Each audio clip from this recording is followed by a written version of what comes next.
آپ نے سنا ہوگا حضور نے سورہ رحمان کے بارے میں فرمایا ہے، سورۃ الرحمن عروس القرآن، یہ سورہ رحمان جو ہے یہ قرآن کی دلہن ہے۔ جیسے دلہن کو آپ خوشنما لباس پہناتے ہیں، آراستہ پیراستہ اس کو گہنے اور اس کو زیور پہناتے ہیں، تو جس طریقے سے سجاتے ہیں آپ دلہن کو، اللہ تعالیٰ نے ایک سورت قرآن مجید میں یہ ایسی رکھی ہے سورہ رحمان کہ اسے خوب سجایا ہے۔ اس میں الفاظ کا در و بست، اس کا اپنا ایک ڈیوائن میوزک ہے۔ وہ تو اللہ تعالیٰ قراء جو ہے، خاص طور پر مصر کے قراء، اللہ تعالیٰ ان پر رحمت نازل فرمائے، ان کی خطاؤں سے درگزر کرے۔ جس طرح قرآن کے انٹرنسک میوزک کو انہوں نے واضح کیا ہے۔ واقعہ یہ ہے کہ اگر یہ لوگ نہ ہوتے، شیخ عبد الباسط محمد عبد الصمد، شیخ محمود خلیل الحصری، یہ لوگ کہ جنہوں نے قرآن کے اس غنا، میوزک، یہ لفظ جو ہے آپ حیران نہ ہو کہ میں یہ کوئی شاید توہین کر رہا ہوں قرآن کی، حضور نے یہ لفظ استعمال کیا ہے، تغنو، اس قرآن کو اچھی سے اچھی خوشلحانی کے ساتھ پڑھو۔ من لم یتغن بالقرآن فلیس منا، جو قرآن کو بہتر سے بہتر انداز میں، اچھی سے اچھی آواز میں، خوشلحانی کے ساتھ پڑھنے کی کوشش نہیں کرتا، وہ ہم میں سے نہیں ہے۔ بلکہ ایک مرتبہ حضور رات کے وقت آپ گشت پر تھے اپنے ساتھیوں کے حالات معلوم کرنے کے لیے۔ حضرت ابو موسیٰ اشعری رضی اللہ تعالیٰ عنہ ایک صحابی ہیں، ان کے گھر کے پاس سے گزر ہوا، وہ رات کو تہجد پڑھ رہے تھے، کھڑے ہوئے کیف کے عالم میں قرآن تلاوت کر رہے ہیں۔ حضور کو بہت پسند آئی ان کی قرات، کافی دیر تک وہاں کھڑے سنتے رہے۔ اب انہیں کیا پتا کون سن رہا ہے، بالکل اسی طرح سمجھ لیجئے ایک بات یاد آئی ہے، حضور فرماتے ہیں کہ جس طرح کان لگا کر اللہ قرآن کو سنتا ہے، کسی چیز کو نہیں سنتا۔ ہمیں نظر نہیں آتا نا، ہمیں معلوم نہیں، ہم قرآن پڑھ رہے ہیں تو سننے والا کون ہے؟ سب سے زیادہ کان لگا کر خود اللہ۔ یہاں اس لیے مجھے یاد آیا کہ ابو موسیٰ اشعری کو کیا پتا تھا کہ کون سن رہا ہے؟ وہ اپنی کیفیت میں نماز میں تہجد میں قرآن کی تلاوت کر رہے تھے، اور ظاہر بات ہے ان کے گھر ایکڑوں میں بنے ہوئے نہیں تھے، ایک ایک کمرہ، ایک ایک کوئی حجرہ، ایسے ہی تو گھر تھے نا صحابہ کے، لہذا حضور پاس سے گزرے، آواز آئی، کافی دیر سنتے رہے۔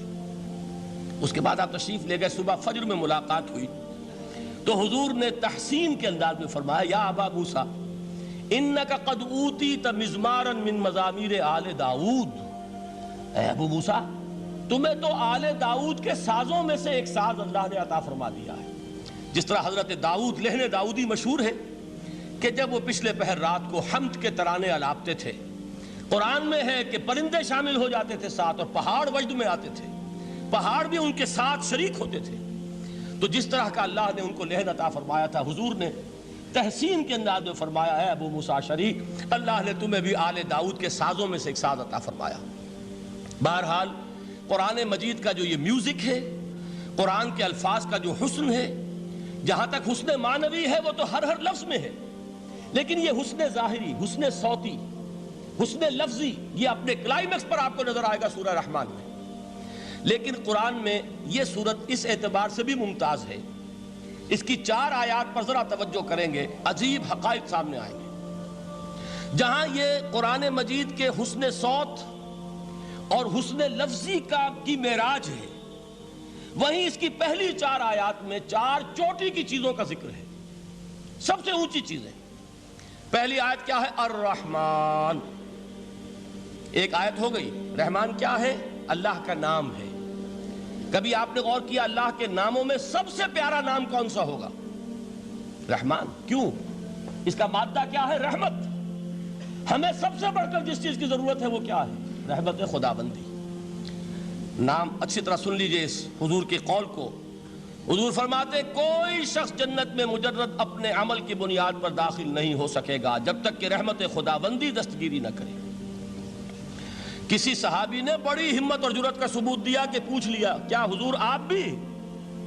جب آپ نے فرمایا کوئی شخص داخل نہیں ہو سکتا جنت میں محض اپنے عمل کی بنیاد پر جب تک کہ رحمت خداوندی جو ہے وہ دستگیری نہ فرمائے۔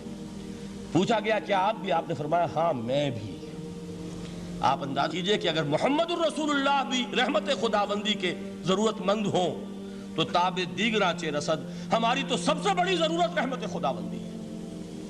اب یہ رحمت جو ہے قرآن مجید میں اللہ تعالیٰ کی یہ شان 2 الفاظ کے ذریعے سے آتی ہے، رحیم اور رحمان، اور کوئی مادہ نہیں ہے جس سے 2 نام بنتے ہوں اللہ کے، لیکن یہ مادہ ہے واحد رحمت کا کہ جس سے رحمان بھی ہے رحیم بھی ہے۔ رحیم صفت مشبہ ہے، رحمت دائم ہو جائے گی، مستقل ہوگی تو رحیم کہیں گے، اور رحمان اس میں رحمت کی ہے وہ شان ہے کہ جیسے ٹھاٹھے مارتا ہوا سمندر ہو، ہیجان کی کیفیت، طوفانی کیفیت، رحمت خداوندی کا طوفانی جوش، وہ ہے رحمان۔ آپ تو رہتے اس علاقے میں ہیں، آپ کو معلوم ہے عرب اگر بھوکا مرا جا رہا ہو تو کیا کہے گا؟ انا جوعان۔ پیاسا مرا جا رہا ہو انا عطشان۔ بہت غضبناک ہوگا غضبان، غضبان آصفہ قرآن میں آیا ہے، بہت غضبناک۔ رحمان جس کی رحمت جو ہے جوش میں ہے، ٹھاٹھے مارتے ہوئے سمندر کے مانند۔ تو یہ اللہ تعالیٰ کے ناموں میں سب سے پیارا نام۔ اب آگے چلیے، الرحمن علم القرآن، رحمان نے قرآن سکھایا۔ رحمت خداوندی کا سب سے بڑا مظہر، رحمان کی رحمانیت کا سب سے بڑا مظہر قرآن ہے۔ ان میں جو منطقی ربط ہے اس کو سمجھتے جائیے۔ اچھا آپ یہ سوچئے، جو علم بھی انسان کو حاصل ہوا وہ کس نے دیا؟ اللہ نے۔ سائنس کا علم کس نے دیا؟ اللہ نے۔ علم آدم الاسماء کلہا، وہ علم الاسماء جو حضرت آدم کو دے دیا گیا تھا ازل میں، یہ اسی کا ظہور ہے، یہ اسی کی ایکسفولیشن ہے جو ہو رہی ہے اور ہوتی رہے گی ابھی۔ اور دوسرے علم ہے وہ کس نے دی؟ اللہ نے دی۔ لا یحیطون بشیء من علمہ الا بما شاء، مخلوق میں سے کوئی اللہ کے علم میں سے کسی شے کا احاطہ نہیں کر سکتا مگر وہ جتنا اللہ دینا چاہے۔ لیکن یہ کہ تمام علوم میں چوٹی کا علم قرآن۔ نوٹ کرتے جائیے، اب چوٹی کی چیزیں جمع کیجیے۔ اللہ کے ناموں میں چوٹی کا نام رحمان، اللہ نے جو کچھ انسان کو سکھایا اس میں چوٹی کا علم قرآن۔ خلق الانسان، انسان کو پیدا فرمایا۔ سوال یہ کہ حیوانات کو کس نے پیدا فرمایا؟ آسمان کس نے پیدا کیے؟ زمین کس نے پیدا کی؟ فرشتے کس نے پیدا کیے؟ کیا مطلب خلق الانسان؟ اس کی تمام مخلوقات میں اس کا کلائمیکس، اس کی تخلیق کی معراج، اس کے تخلیق کا نقطہ عروج انسان ہے۔ یہ ہے کہ جو مسجود ملائک بنا ہے۔ وَلَقَدْ كَرَّمْنَا بَنِي آدَمَ وَحَمَلْنَاهُمْ فِي الْبَرِّ وَالْبَحْرِ وَرَزَقْنَاهُمْ مِنَ الطَّيِّبَاتِ وَفَضَّلْنَاهُمْ عَلَى كَثِيرٍ مِّمَّنْ خَلَقْنَا تَفْضِيلًا۔ تو تخلیق میں سب سے اونچی تخلیق انسان کی، علموں میں سب سے اونچا علم قرآن کا، اللہ کے ناموں میں سب سے اونچا نام رحمان۔